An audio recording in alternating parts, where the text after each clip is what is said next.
دین کے ساتھ جڑنے میں،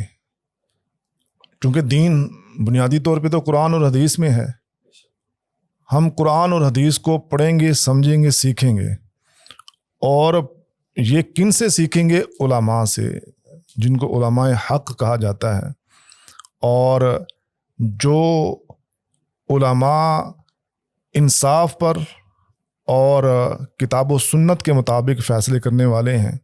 اپنی خواہش یا فرقہ واریت کی دعوت دینے والے یا اپنے مسلک کو تقویت پہنچانے کے لیے وہ ادھر کی بات ادھر اور ادھر کی بات ادھر نہیں کرتے۔ اس وقت تمسک بالدین جو ہے علماء کے ساتھ جڑنے میں، یعنی یہ بنیادی حیثیت رکھتا ہے۔ لیکن شیخ صاحب اگلا سوال یہاں اور پیدا ہوگا، میں انٹرپٹ کر رہا ہوں،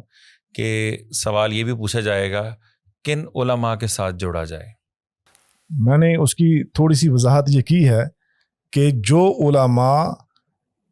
حق پرست ہیں۔ اب یہ بھی سوال آئے گا کہ حق پرست کون سے ہیں، جو ان کا کیا پیرامیٹر، کیا نشانیاں ہیں؟ میں اس لیے پوچھنا چاہتا ہوں کہ ویورز کے ذہن میں یہ بھی سوال آئے گا کہ علماء حق کی نشانیاں کیا ہیں۔ میں چاہوں گا اس کو بھی آپ تھوڑا سا سمرائز کرتے جائیں۔ علماء حق کتاب اللہ یعنی قرآن مجید اور رسول اللہ کا فرمان یعنی حدیث، اس کے مطابق وہ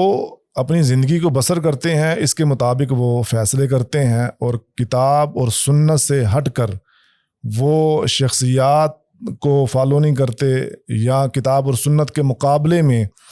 اپنے فرقے کھڑے نہیں کرتے، اپنی بات کو حرف آخر کے طور پہ پیش نہیں کرتے۔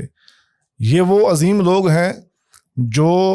جب کتاب اللہ کی بات آتی ہے، جب رسول اللہ صلی اللہ علیہ وسلم کی بات آتی ہے، تو وہ اپنی بات سے رجوع کر لیتے ہیں اور کتاب و سنت کی بات خود بھی تسلیم کرتے ہیں اور لوگوں کو بھی کہتے ہیں کہ آپ اس کو تسلیم کریں۔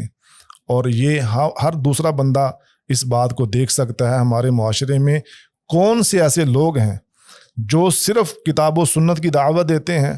اور ساتھ یہ بھی کہتے ہیں کہ اس کتاب و سنت کو ہم نے سلف صالحین کے فہم کے مطابق سمجھنا ہے۔ یہاں یہ بات یاد رہے، ایک چیز ہے تقلید، فہم سلف صالحین کو لینا، یہ فقط اس اعتبار سے ہے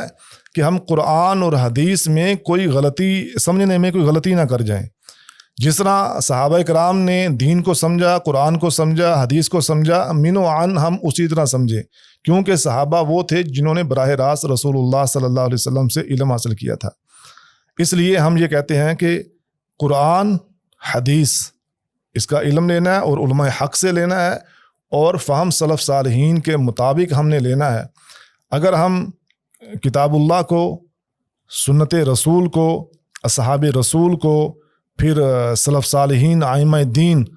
بلکہ جتنے بھی اہل علم ہیں ان کا ادب احترام کریں اور جو بات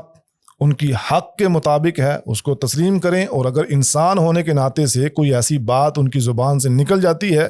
جو قرآن اور حدیث کے صریح خلاف ہے تو اس کو ہم چھوڑ دیں۔